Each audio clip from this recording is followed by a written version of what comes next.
రోజు మన తెలంగాణ వంటింట్లో పాతకాలం నాటి రోటి పచ్చడి, బీరకాయ పొట్టు పచ్చడి. బీరకాయ పొట్టులో ఫైబర్ కంటెంట్ అనేది చాలా ఎక్కువగా ఉంటుంది. మన హెల్త్కి కూడా చాలా సపోర్ట్ చేస్తుంది. మనం బీరకాయ ఏదైనా వాడుకున్నప్పుడు ఆ పొట్టుతోటి ఇలా పచ్చడి చేసి ఒక్కసారి మీ పిల్లలకు పెట్టండి. ఒక్క ముద్ద కూడా వదిలించకుండా కంప్లీట్ లాగేస్తారు. మమ్మీ మళ్ళీ చేసి పెట్టు అంటారు. ఇప్పుడు ఒకసారి చూసేద్దాం. బీరకాయ పొట్టు, ఒక 2 టమాటాలు అండ్ కొంచెం చింతపండు, శనగపప్పు, మినపప్పు, నువ్వులు, కారానికి సరిపడా పచ్చిమిర్చి. నేనైతే ఇక్కడ ఒక 6 మిరపకాయలు తీసుకున్నానండి.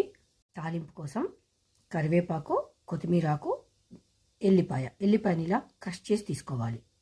మనము పచ్చడి అయిపోయాక దానిపైన ఇలా ఉల్లిపాయతో గార్నిష్ చేస్తే టేస్ట్గా ఉంటుంది.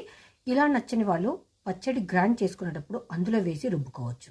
ఆల్మోస్ట్ నేను కుక్కర్లలోనే ఎక్కువ వంట చేస్తా. ఎందుకు అంటే నేను బుకింగ్స్ తీసుకుంటూ చేస్తే ఇదైతే కొంచెం మందంగా ఉంటుంది, మాడిపోకుండా ఉంటుందని నేను కుక్కర్స్ ప్రిఫరెన్స్ ఇస్తే ఎక్కువగా వంటకు.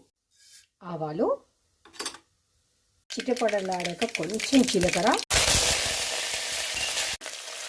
అయితే వేగిపోయింది. మనం పచ్చడి నూరుకున్నాక ఎందులో వేసుకుంటామో ఆ బౌలకు ఈ తాలింపును షిఫ్ట్ చేసుకుందాం.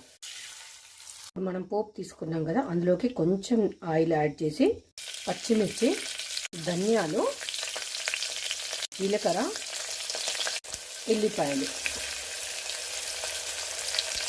మీ దగ్గర అల్లం ముక్క ఉంటే చిన్న అల్లం ముక్క కూడా యాడ్ చేసుకోండి. నా దగ్గర లేదు కనుక నేను స్కిప్ చేస్తున్నా. అన్నీ వేగిపోయాయి. ఇప్పుడు మనము గ్రైండింగ్ జార్లోకి తీసేసుకుందాం. ఇందులోనే మినపప్పు, శనగపప్పు, నువ్వులు, మీరు కావాలంటే పల్లీలు కూడా యాడ్ చేసుకోవచ్చు. కూడా బాగా వేగిపోయాయి. మనం ఇప్పుడు గ్రైండర్ జార్లోకి తీసేసుకోవచ్చు. అందులోకి కొంచెం నూనెను యాడ్ చేసి బీరకాయ పొట్టు, టమాటా అండ్ చింతపండు గుజ్జు వేసి ఉప్పు వేసి ఉడికించుకోవాలి. ఉప్పు వేస్తే తొందరగా మగ్గిపోతుందండి. దీన్ని మూత పెట్టుకొని మగ్గించుకుందాం. బీరకాయ పొట్టు, టమాటా కూడా ఉడికిపోయింది. ఇప్పుడు ఇందులో వేసేసి కచ్చా పచ్చగా గ్రైండ్ చేసుకోవాలి. సాఫ్ట్గా చేయొద్దు, ఇలా కొంచెం కోర్స్గా గ్రైండ్ చేసుకోవాలి. అందులో మనం తీసి పెట్టుకున్న తాలింపు,